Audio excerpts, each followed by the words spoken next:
चलिए आज हम कुछ आपके लिए 20 मोस्ट इंपॉर्टेंट वर्ड मीनिंग्स लाए हैं। तो आज का जो पहला वर्ड है वो है इंस्टिगेट। INSTIGATE।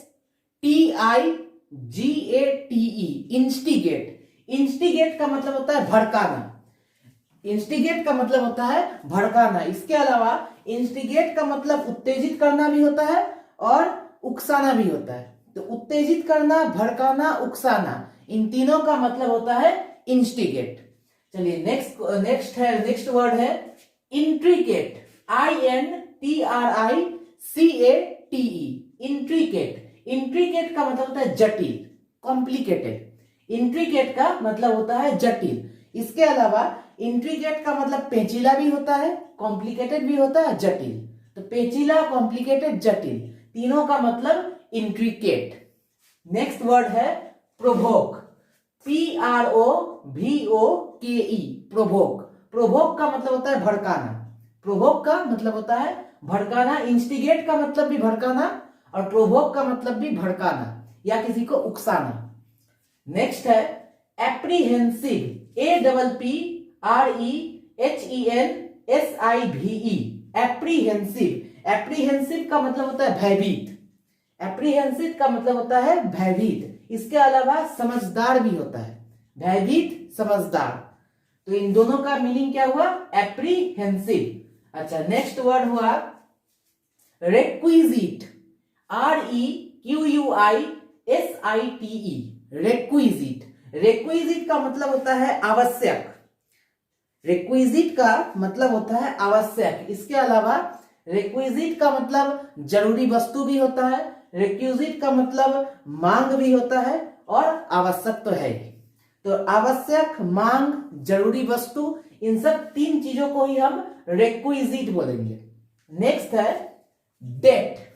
यहां स्पेलिंग पर आप ध्यान दीजिए। ये जो डेट का जो स्पेलिंग है इसमें बी साइलेंट रहता है, मतलब बी का उच्चारण नहीं किया जाता।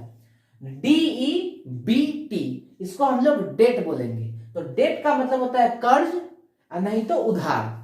इसके अलावा डेट का मतलब ऋण भी होता है। ऋण, कर्ज, उधार, तीनों का ही इंग्लिश होता है डेट। अच्छा, नेक्स्ट है एनविसेज। ENVISAGE। एनविसेज। एनविसेज का यहां मतलब होता है कल्पना करना। एनविसेज का मतलब होता है कल्पना करना। इसके अलावा एनविसेज का मतलब होता है सामना करना भी, सामना करना, विचार करना।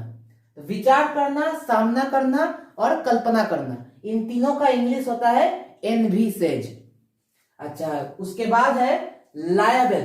LIABLE। लायबल। लायबल का मतलब होता है उत्तरदायी। लायबल का मतलब होता है उत्तरदायी। इसके अलावा लायबल का मतलब जिम्मेदार भी होता है, लायबल का मतलब जवाबदेही भी होता है।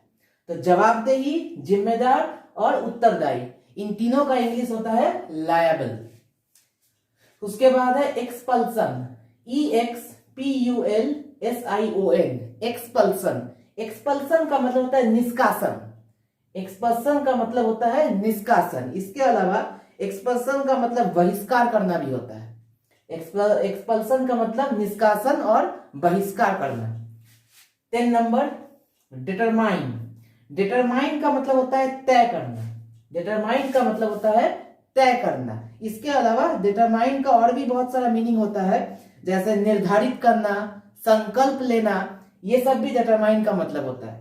तो निर्धारित करना, संकल्प लेना और तय करना, इन तीनों को इंग्लिश में डिटरमाइन बोलते हैं। अच्छा, उसके बाद है एम्बिग्यूटी। AMBIGUITY। एम्बिग्यूटी। एम्बिग्यूटी का मतलब होता है अनिश्चित, जो निश्चित नहीं है, अनिश्चित। एम्बिग्यूटी का एक और मीनिंग होता है, वो है अस्पष्ट, मतलब नॉट क्लियर, अस्पष्ट। इसके अलावा एक और होता है संदिग्ध, जो संदेह के घेरे में है, संदिग्ध। तो संदिग्ध, अस्पष्ट और अनिश्चित, इन तीनों का इंग्लिश होता है एम्बिग्यूटी।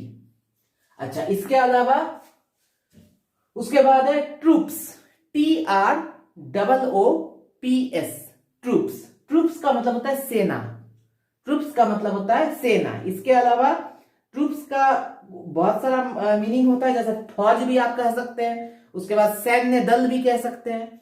तो सैन्य दल, फौज, सेना, इन तीनों का इंग्लिश ट्रूप्स हुआ। अच्छा, नेक्स्ट है इनकम्बेंट, INCUMBENT, इनकम्बेंट। इनकम्बेंट का मतलब होता है पदधारी। इनकम्बेंट का मतलब हुआ पदधारी। इसके अलावा इनकम्बेंट का मतलब निर्भर होना भी होता है इनकम्बेंट। इसके अलावा इनकम्बेंट का मतलब होता है अनिवार्य या आश्रित। तो अनिवार्य, आश्रित, निर्भर, पदधारी, इन चारों का मीनिंग क्या होगा? इनकम्बेंट। अच्छा, नेक्स्ट है प्रोहिबिट, PROHIBIT, प्रोहिबिट। प्रोहिबिट का मतलब होता है निषेध, मतलब रोकना। प्रोहिबिट का मतलब होता है निषेध। इसके अलावा, निषेध के अलावा और भी इसका मीनिंग होता है, जैसे प्रोहिबिट का एक और मीनिंग होता है रोकना, या फिर एक और मीनिंग होता है रोक लगाना या मना करना। तो मना करना, रोक लगाना, निषेध, इन तीनों का इंग्लिश क्या होगा? प्रोहिबिट। अच्छा, उसके बाद है afford. Afford, AFFORD, afford. Afford का मतलब होता है सामर्थ्य। अफोर्ड का मतलब होता है सामर्थ्य। इसके अलावा अफोर्ड का मतलब खर्च करना भी। अफोर्ड का मतलब प्रदान करना। तो प्रदान करना, खर्च करना या सामर्थ्य, इन तीनों का इंग्लिश अफोर्ड होता है। अच्छा, उसके बाद है जियोपार्डाइज, JEOPARDISE, जियोपार्डाइज। जियोपार्डाइज का मतलब होता है खतरे में डालना। जियोपार्डाइज का मतलब खतरे में डालना।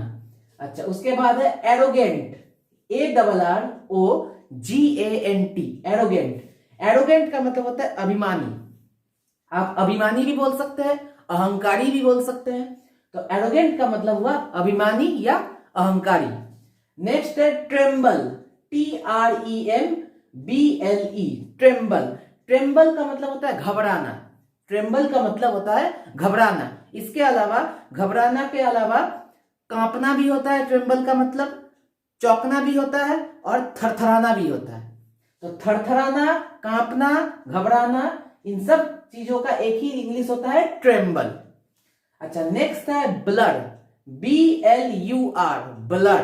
ब्लर का मतलब होता है कलंक या दाग। ब्लर का मतलब होता है कलंक या दाग। इसके अलावा धुंधलापन भी होता है, धब्बा भी होता है। मतलब दाग, धब्बा, धुंधलापन, कलंक, इन सब को हम एक ही वर्ड बोलेंगे ब्लर, BLUR। अच्छा, लास्ट वर्ड है डस्की, DUSKY, डस्की। डस्की का मतलब होता है काला। डस्की का मतलब होता है काला। इसके अलावा अंधेरा भी होता है और फिर धुंधलापन भी होता है। तो धुंधलापन, काला, अंधेरा, इन सब को हम डस्की बोलेंगे। तो वीडियो को पॉज करके इसको आप उतार लीजिए।